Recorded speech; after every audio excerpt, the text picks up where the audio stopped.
Alô, testando. Vocês no palco me escutam? O palco me escuta?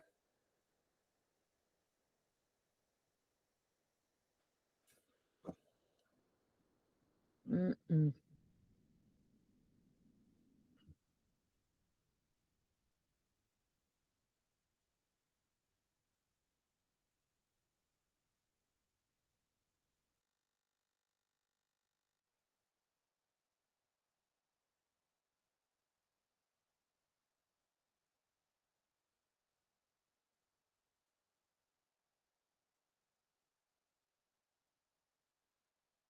Eu tô te escutando, sim.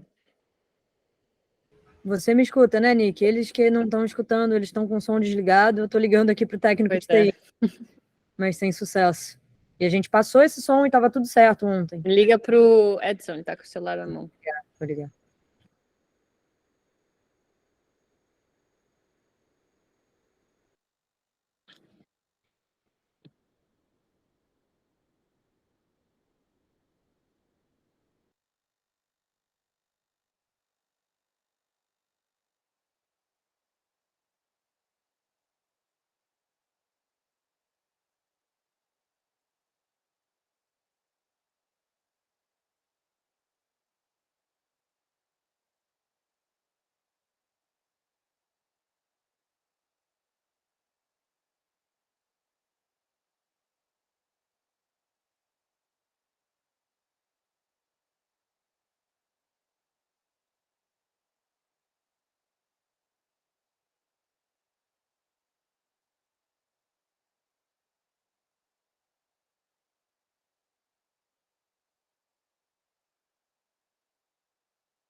tiro com ela, né?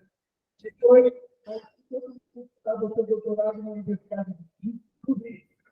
E ele passou a praticar regularmente o esporte lá.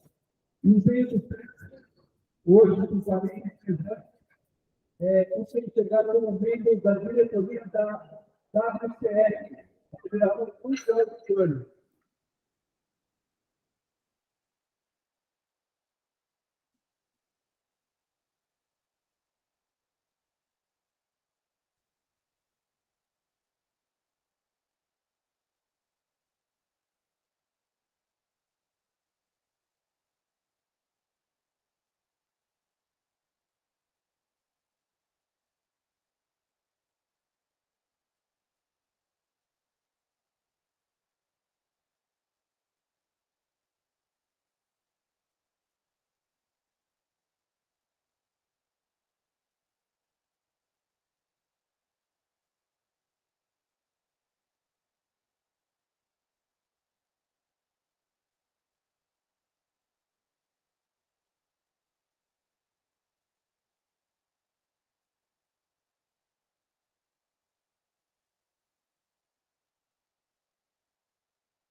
A única coisa que com a diferença de horário, que não, entre 6 e 7 da noite lá, ainda não começou o hóquei e já terminou o esqui, era o curling.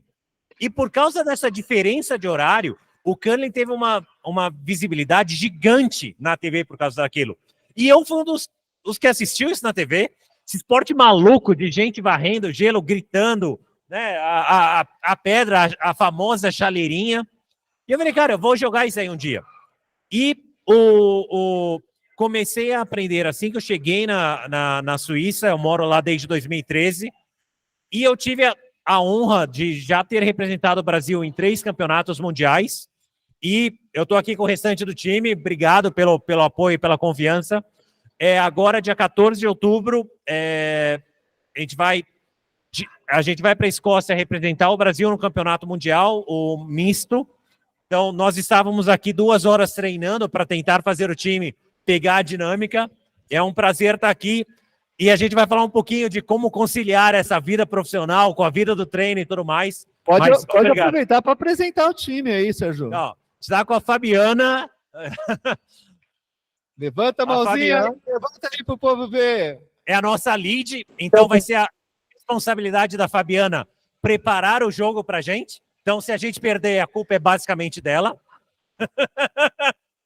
E aí a gente tem o Felipe Pires, que é o nosso second. A função do second é basicamente limpar a casa. Então, é a posição que normalmente eu jogo. E agora eu tô tendo a experiência de ir para dentro da casa, junto com a Fernanda, que está assistindo a gente de Zurique, a minha prima. Nós tivemos a honra de ser selecionados pela CBDG em março e desde então a gente tem trabalhado incansavelmente para estar pronto aqui para essa disputa. Maravilha! Vamos passar a palavra agora então para o Edson, falar um pouquinho a respeito do quando e por que começou aí. Primeiramente, obrigado ao convite da CBDG de participar dessa primeira Ice Live, é uma honra, né, participar dessa primeira de muitas. Tenho certeza que vai ser um sucesso, já está sendo desde agora. E eu comecei no esporte desde das danças das cadeiras no MMA, né? Eu gostava de correr, de fazer vários esportes, né? Várias modalidades esportivas. E caí para o atletismo, né? O atletismo, onde era uma modalidade individual, onde dependia do meu potencial. Quando eu não fosse bem, eu conversava com o meu treinador, onde nós errávamos para poder melhorar. E com isso eu fui tendo resultados expressivos no atletismo. Eu fazia modalidade decathlon, né? Para quem não conhece o decathlon, hoje, essa semana, está tendo o Campeonato Mundial em Budapeste, né? De atletismo. E hoje se encerrou o decathlon, né? Começou ontem e acabou hoje. Né? Agora há pouco, foi o 1.500. Então, são 10 provas do atletismo. Ela é realizada em 5 provas cada dia. E através de uma tabela padronizada de pontos, o atleta com maior resultado é considerado campeão. Ele é considerado... A gente brinca que o decatleta ele é igual o pato, né? Ele nada mal, corre mal e voa mal, vai fazer o decathlon. Mas, na verdade, é porque ele tem facilidade de fazer várias provas. E comigo não foi diferente. Eu gostava de fazer várias provas do atletismo. E meu treinador falou assim, você não quer fazer um decathlon? Eu falei, eu quero. Aí eu fiz e gostei.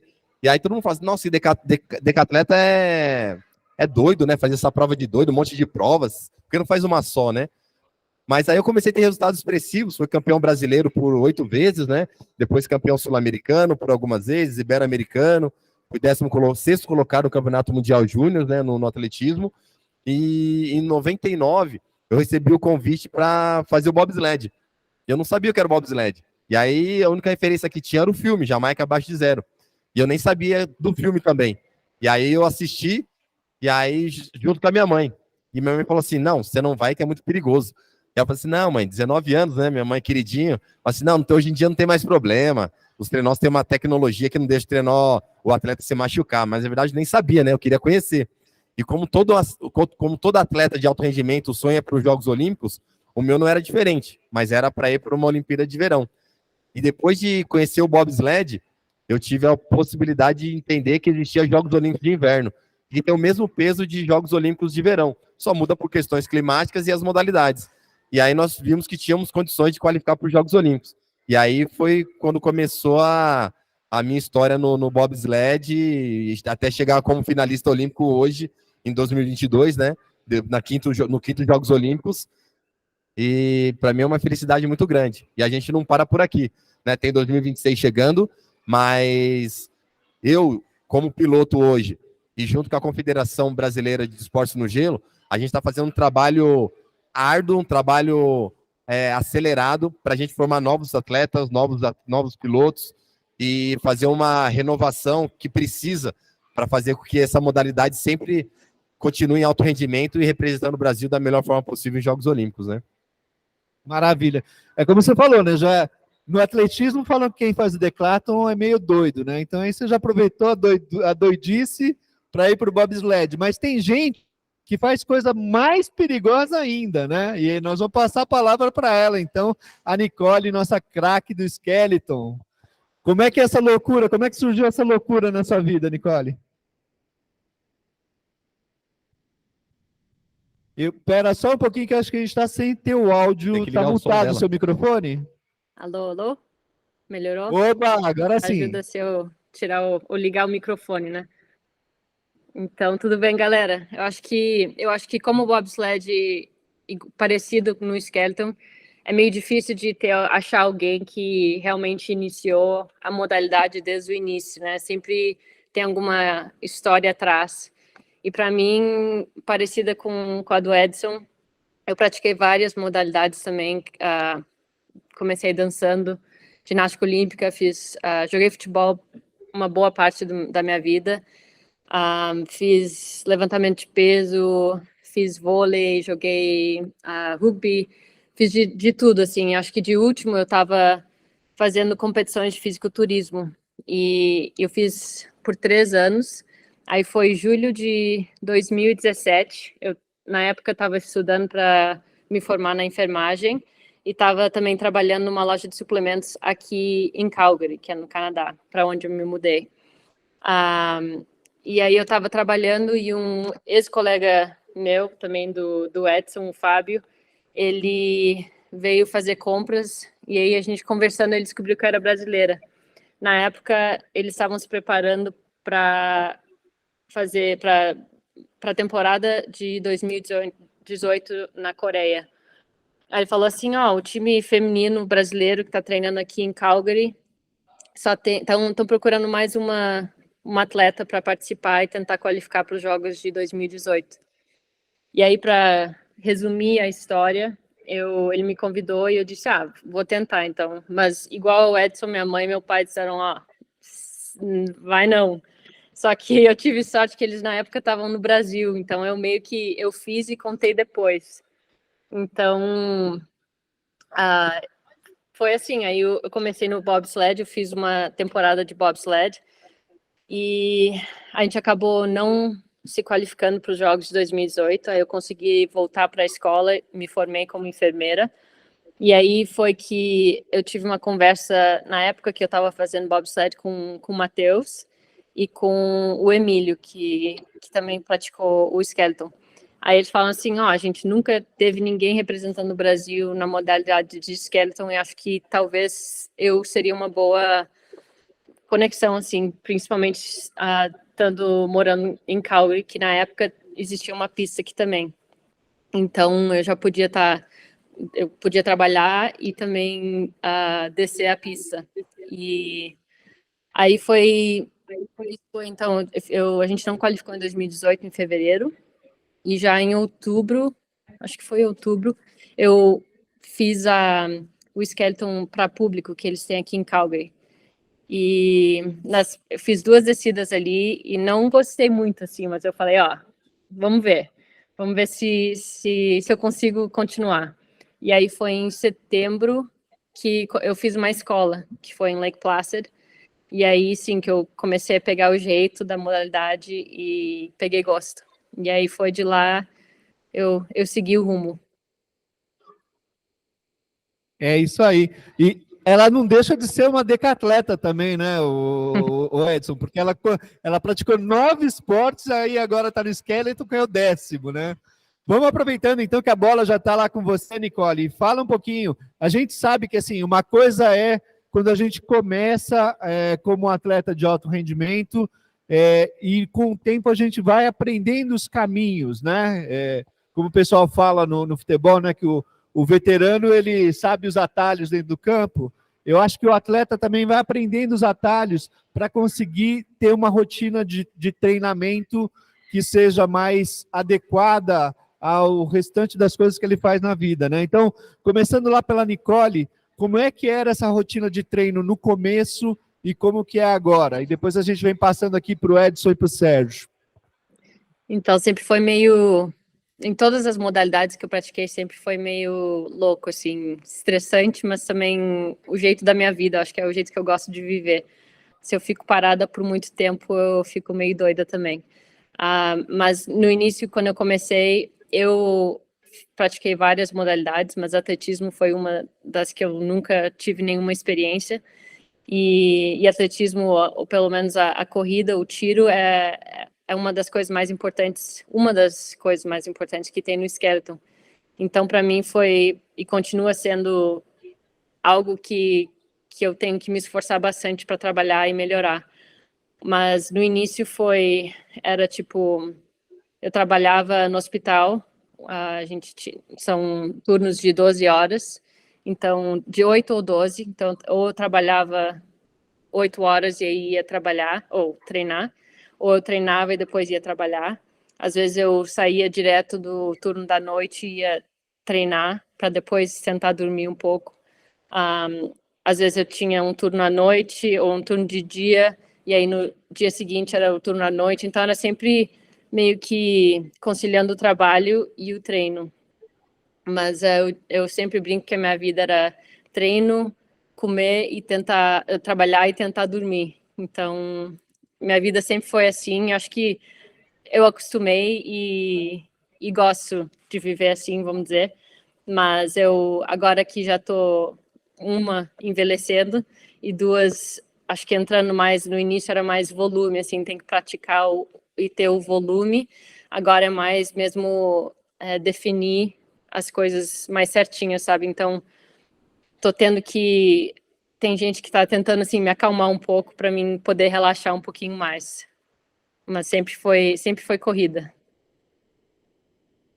É isso aí. E já, a Nicole já adiantou um pouquinho, né? Que é a velocidade do esqueleto, que era a próxima pergunta que eu ia fazer para vocês, mas a gente já encaixa aqui, que é essa questão também de como é que concilia, né, a rotina do treino com a rotina do trabalho. Então, passando aqui para o Sérgio, falar um pouquinho assim, como é que era no começo, né?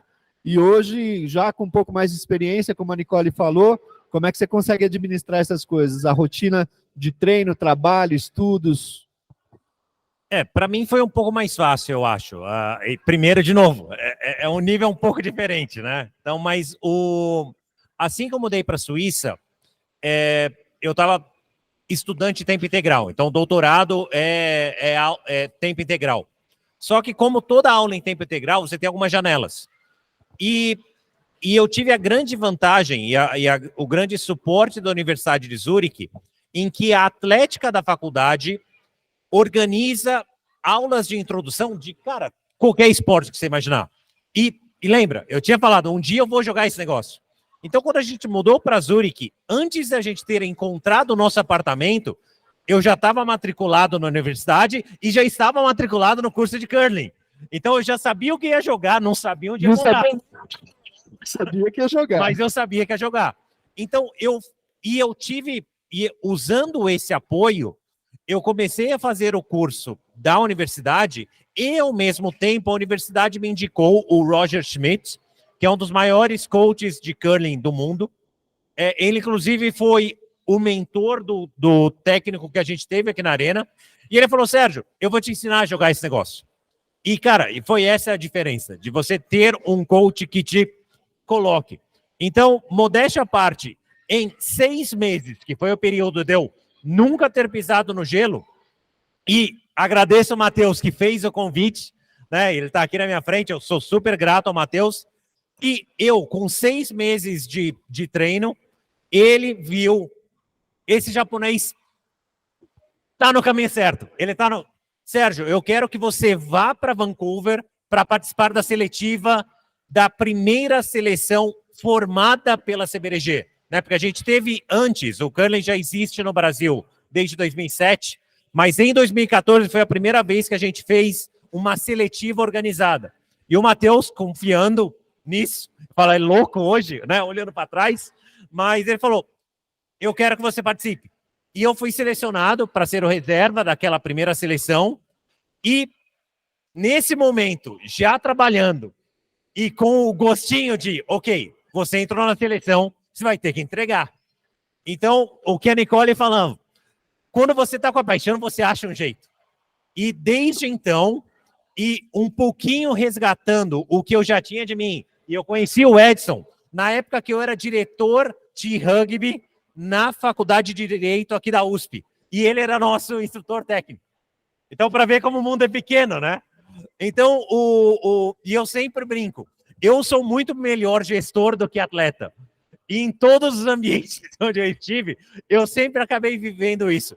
Fui diretor da Atlética da Direito USP, fui diretor de curling aqui na CBRG e hoje sou diretor da Federação Mundial de Curling. Então, para mim, é um pouco descansa quando dá, a paixão te faz encaixar o horário. Edson já tem também essa trajetória toda no atletismo, né? Que de uma certa maneira deve ter encurtado para você alguma coisa da preparação para o bobsled, né? Como é que foi isso, Edson?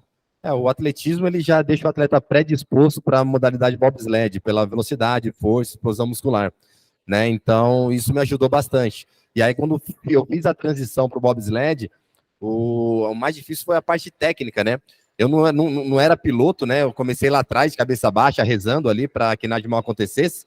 E aí, ao longo dos anos, eu fui entendendo que eu queria era pilotar, porque eu sempre gostei de andar de moto, dirigir carro, antes de fazer 18 anos, eu já pedia para o meu pai deixar eu lavar o carro dele para eu poder dar uma voltinha de carro, dava uma volta no quarteirão, lavava rapidinho, dava outra voltona, e eu sempre gostei de dirigir, né?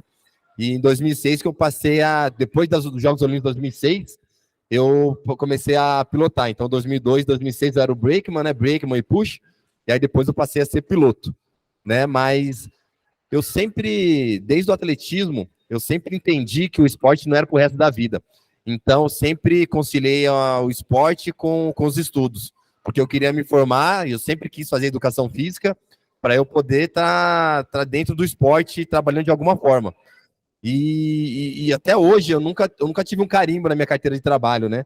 Então, sempre foi no começo do atletismo ali, meus pais me ajudavam, claro, né? Depois eu comecei a ter salário no atletismo, e aí o salário pagou minha faculdade, pagava meus custos, e aí depois de um certo tempo, eu precisava trabalhar também para conciliar com os treinamentos, porque você precisa se preparar de uma forma ideal para você chegar no alto rendimento, tanto no descanso, como na suplementação, como no treinamento. E eu falei assim, agora chegou um momento que eu não podia mais ficar dependendo dos meus pais. E foi onde eu comecei em 2006, eu comecei acabei de me formar em 2004, 2005, aí depois já comecei a ser personal. E isso me ajudava para eu poder escolher os meus horários de trabalho, para eu ter o tempo de descansar e treinar também. E aí até hoje eu consigo conciliar dessa forma. Só que hoje eu tô trabalhar bastante para que eu possa ter uma situação financeira um pouco melhor. Hoje eu tenho um suporte da Confederação Brasileira, tenho um suporte do Ministério Federal, que me ajuda também, mas eu também tenho que dar minhas aulas, meus treinamentos. Eu tenho uma empresa de consultoria online, né, na área de corrida, para eu poder me preparar adequado para as competições.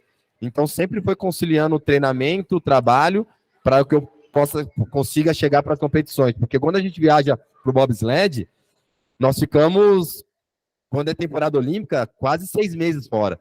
E 6 meses sem trabalhar é ruim, né? Hoje, graças a Deus, eu tenho uma esposa que também é da área de educação física, né? A Mel, a gente está junto há 26 anos, né, juntando namoro e casamento, e ela segura as pontas quando eu viajo, né, e isso a gente tem essa parceria muito grande que ajuda a gente sempre estar crescendo, evoluindo, e eu estar no alto rendimento até hoje. Acho que é assim que eu comecei lá atrás e continuo até hoje, trabalhando.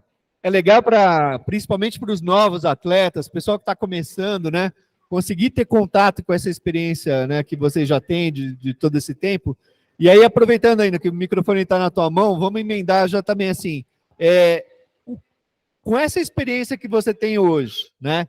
O que você fez lá atrás que você não faria de novo e o que você não fez lá atrás e que você faria hoje?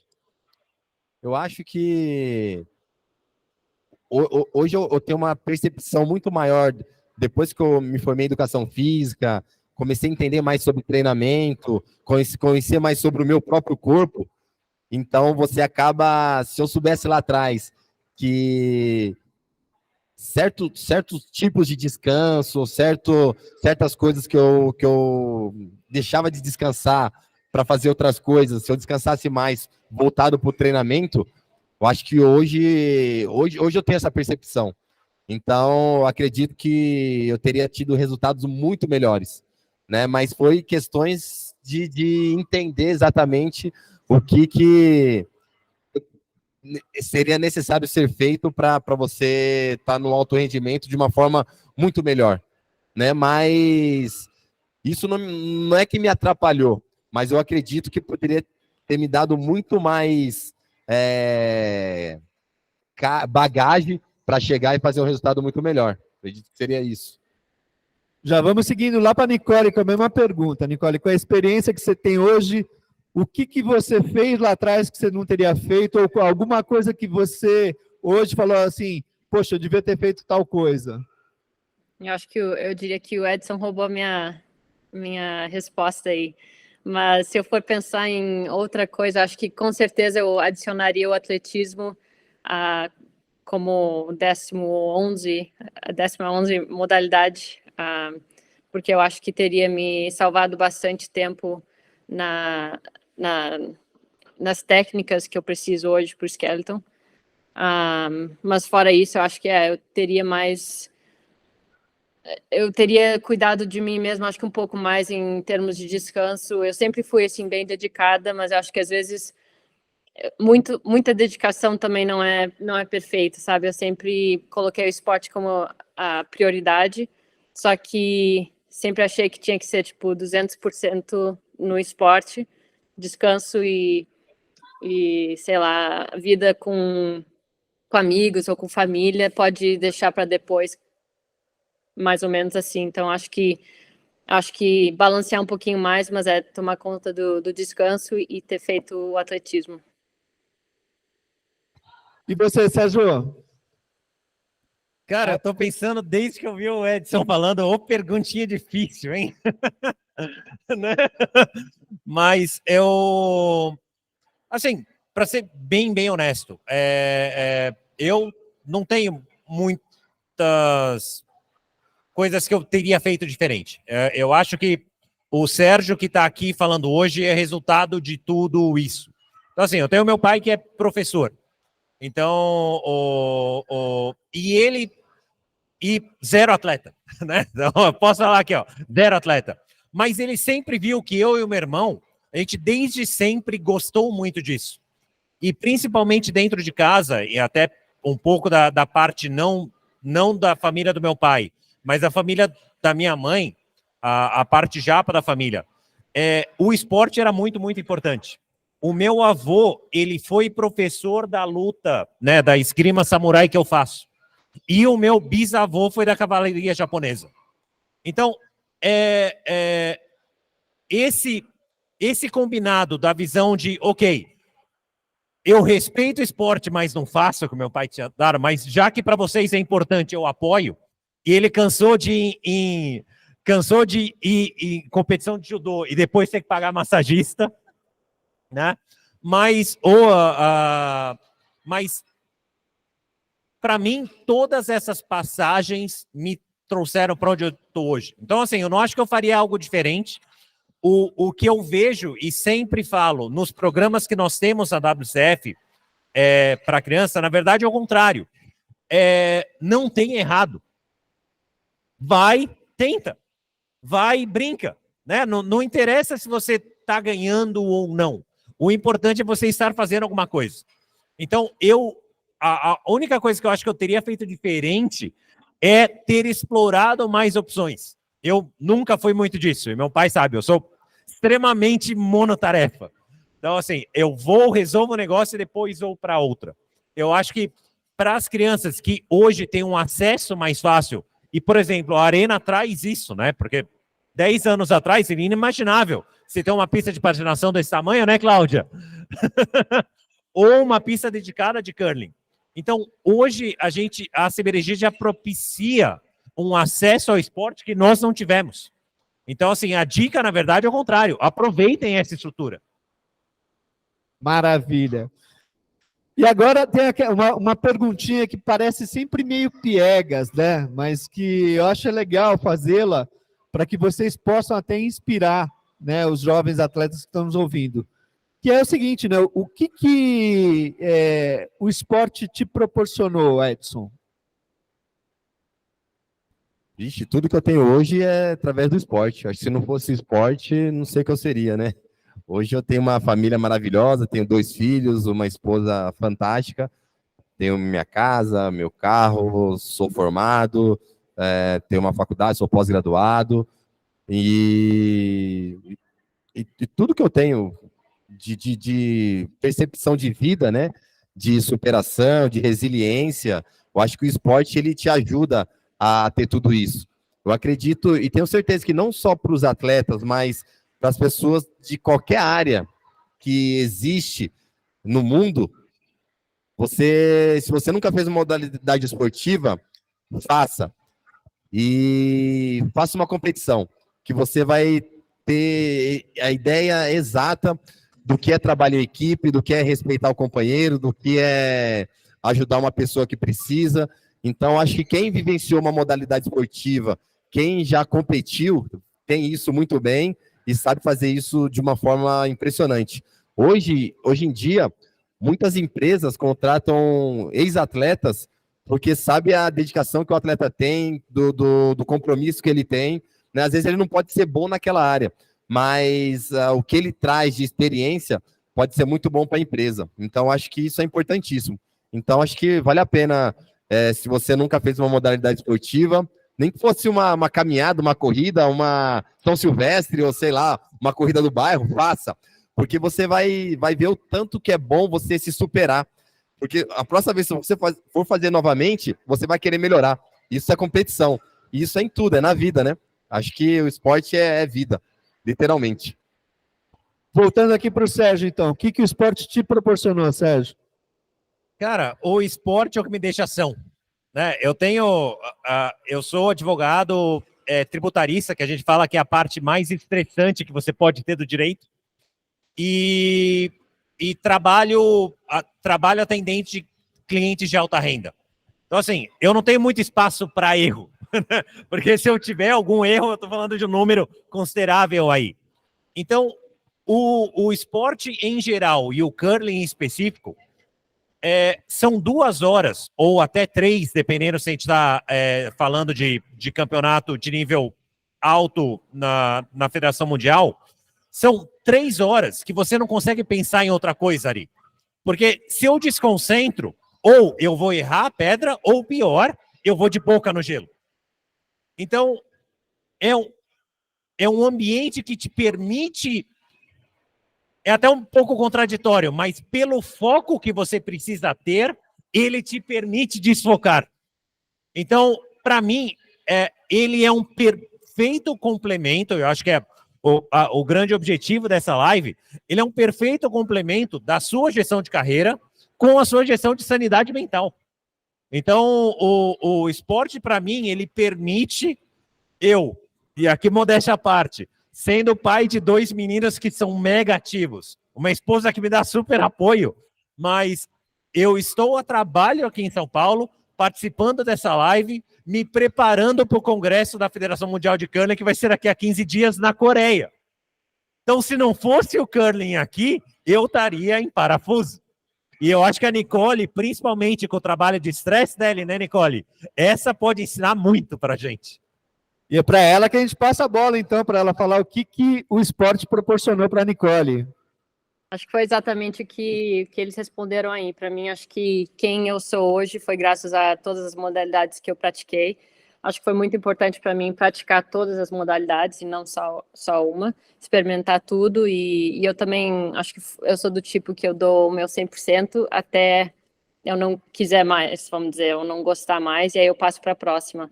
Mas eu acho que o esporte me fez quem eu sou.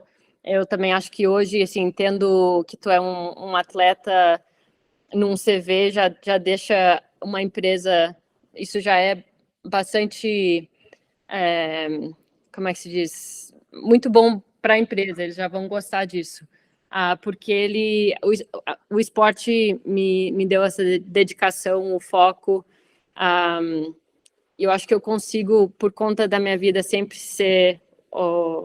ter horário para tudo, eu consigo encaixar muitas coisas que outras pessoas talvez não consigam nas 24 horas que eu tenho, ainda conseguindo focar na suplementação, na alimentação. Tipo, quando eu trabalho, eu vejo muitas enfermeiras que somente trabalham e não tem tempo de cozinhar o almoço para trazer, então elas sempre vão lá, saem para comer um hambúrguer, uma coisa que não seja tão saudável, sabe? Mas para mim, eu faço as coisas hoje já pensando no amanhã ou no depois, então acho que isso sempre foi o esporte que me trouxe, e também tendo várias experiências de modalidades diferentes, o esporte também me ensinou de como ser saudável. Então, não é só o esporte, mas também a movimentação, qualquer exercício. Sempre no final das minhas temporadas, eu tenho mais ou menos um mês de folga, onde eu posso treinar se eu quiser, e também, se eu não quiser treinar, eu não preciso. É mais, assim, pós-temporada. E passa, assim, uma semana e eu tenho que fazer alguma coisa, porque eu começo a ficar doida de ficar parada, sabe? Então, acho que isso foi o esporte que combinou com a minha personalidade, mas também que me ensinou a ser assim, sabe? Então, eu sei que na minha mente eu consigo... O esporte me ensinou a ser saudável, vamos dizer. Maravilha. Aqui na arena, né, a gente tem a patinação no gelo, tem o hóquei, tem o curling, mas o segundo esporte mais praticado de todo mundo aqui é o ping-pong na nossa mesa ali. Então nós vamos começar fazendo um ping-pong aqui agora com vocês, ó, em uma palavra só, passando, não, sempre lá da Nicole, depois o Edson e depois o Sérgio. Em uma palavra só, vamos fazer um ping-pong rapidinho aqui, tá bom? Uma referência no esporte, Nicole. Ixi.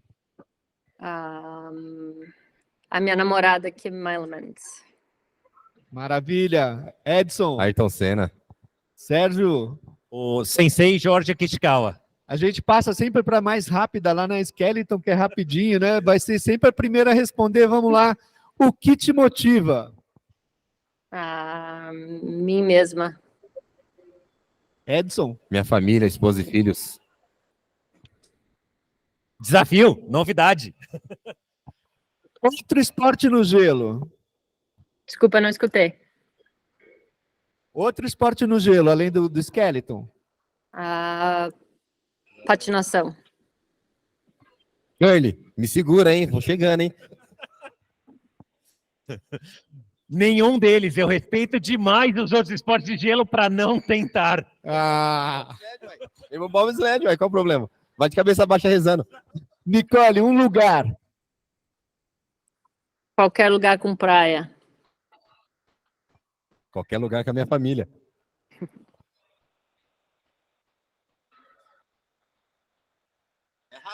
Exato. Então,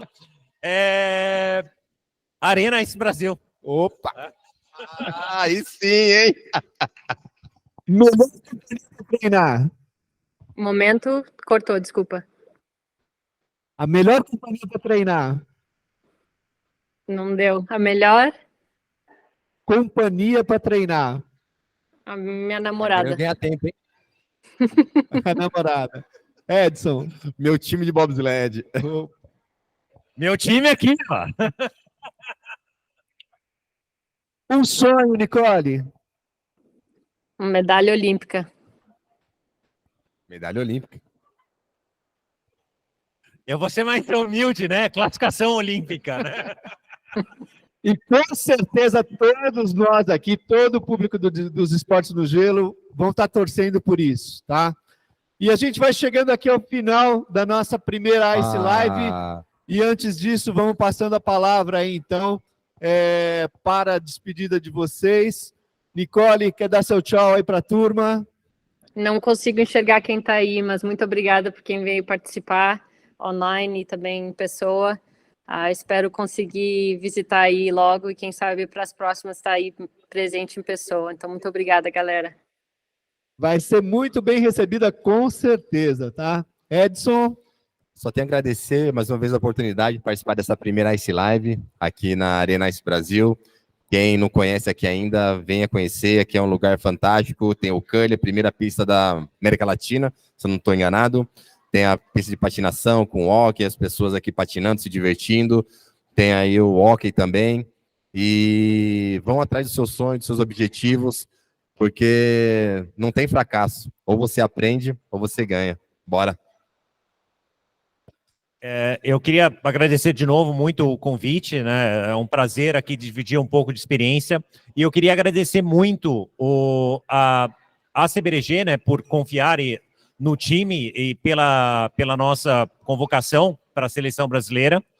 E aproveitar para agradecer os patrocinadores, porque senão a gente não estaria aqui.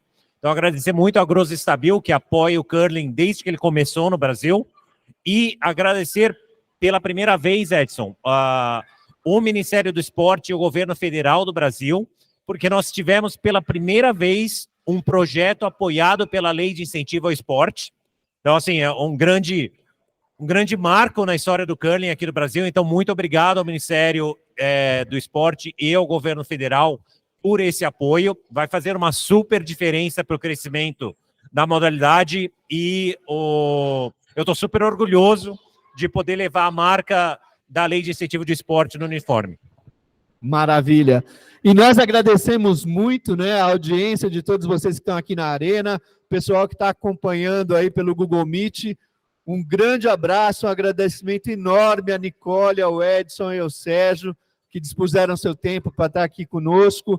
Agradecer a presença e o apoio sempre muito forte da nossa vice-presidente Cláudia Feital e do nosso presidente Matheus Figueiredo, que estão aqui na linha de frente, dando todo apoio e todo incentivo para a gente. Agradecer ao Matheus, que ficou na técnica aqui, a Aninha, que está lá do Rio também no suporte, tá? E falar para vocês todos, né, que estão aqui, que tiveram hoje a oportunidade, alguns de vocês talvez não soubessem, né, que a CBDG, a Confederação Brasileira de Desporto no Gelo, é a representante dos esportes no gelo aqui no Brasil, é ela que faz toda essa ponte com esses esportes, não só esses três que a gente viu aqui, mas também o hóquei, o LUD, a patinação de velocidade.